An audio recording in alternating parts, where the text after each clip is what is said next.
সুপ্রিয় দর্শক, আসসালামু আলাইকুম। এই মুহূর্তে আমাদের সাথে আছেন এবং দেখছেন, তাদেরকে অসংখ্য ধন্যবাদ।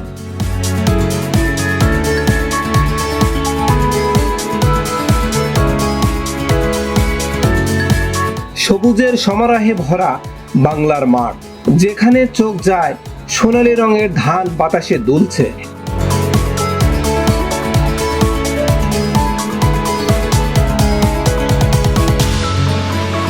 এই মাঠে দেখা মিলল তিনজন কৃষকের, হাতে নিড়ানোর হাতল, জমি নিড়ানোর কাজে ব্যস্ত তারা। ঘাম ঝরছে, কিন্তু তাদের মুখে আনন্দের আভা, কারণ ফসলই তাদের জীবনের ভরসা।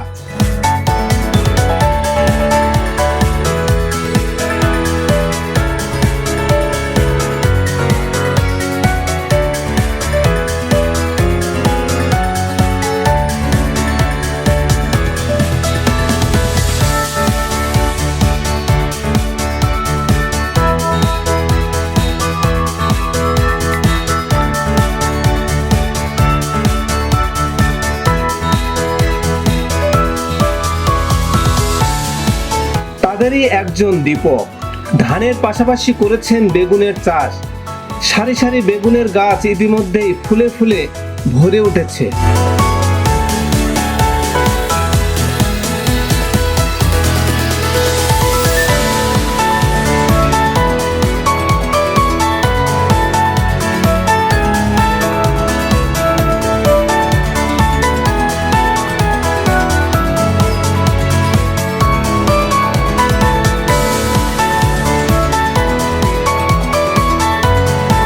সামনে শীতের মৌসুম, এই বেগুন বাজারে উঠবে, কারণ পূরণ করবে আশেপাশের মানুষের চাহিদা।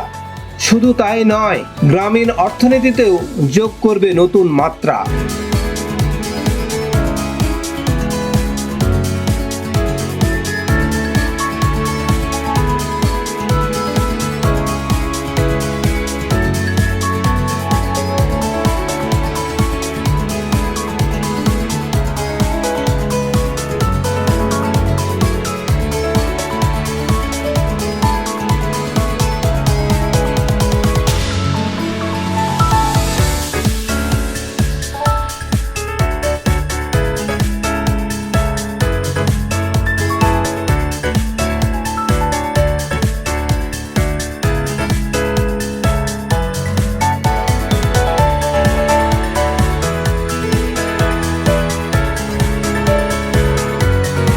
তো বেগুন কতটুক জায়গায় করছো? এবার আছে 12 কাঠা। 12 কাঠা? 20%। কি জাতের করছো? এটা সরকি।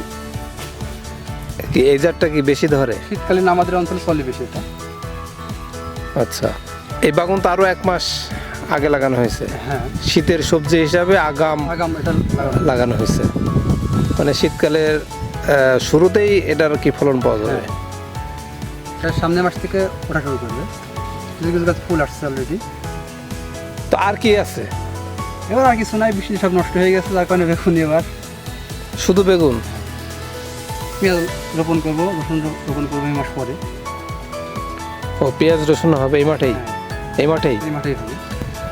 তো দেখলাম যে তোমার বেগুনের জমিতে প্রচন্ড ঘাস, মানে এই বর্ষার কারণে এগুলো। হ্যাঁ, বর্ষার কারণে এগুলো নিয়ে দেওয়া হয়নি, যার কারণে ধারগুলো বড় হচ্ছে। এদিকে পাশের জমিতে চোখ মেললেই দেখা যায় লাউ ক্ষেত। বাঁশ আর সুতোর মাচার উপরে ঝুলছে অসংখ্য লাউ।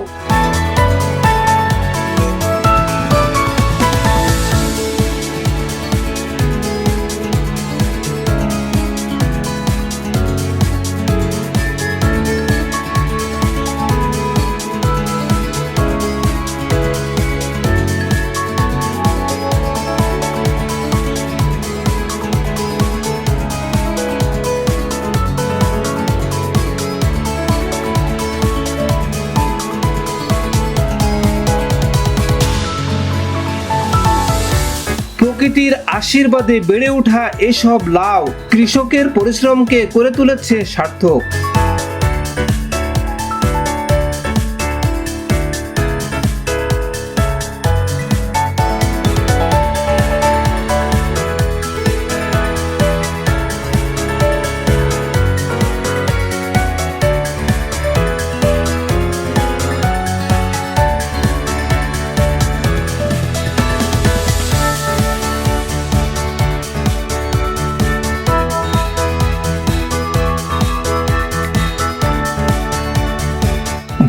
বেগুন আর লাউ একসাথে মিলিয়ে গড়ে উঠেছে মাঠ জুড়ে কৃষকের সংগ্রাম আর স্বপ্নের ছবি।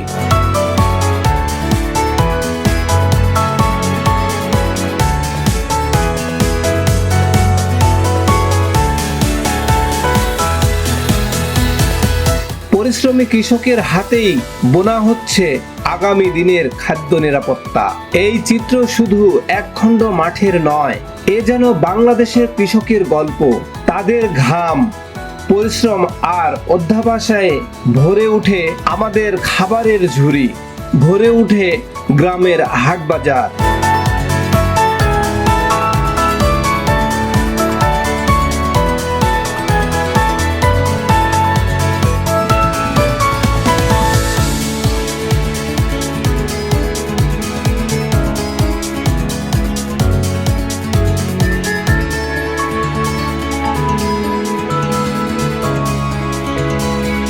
আজকে এই পর্যন্তই। ভালো থাকবেন। আল্লাহ হাফেজ।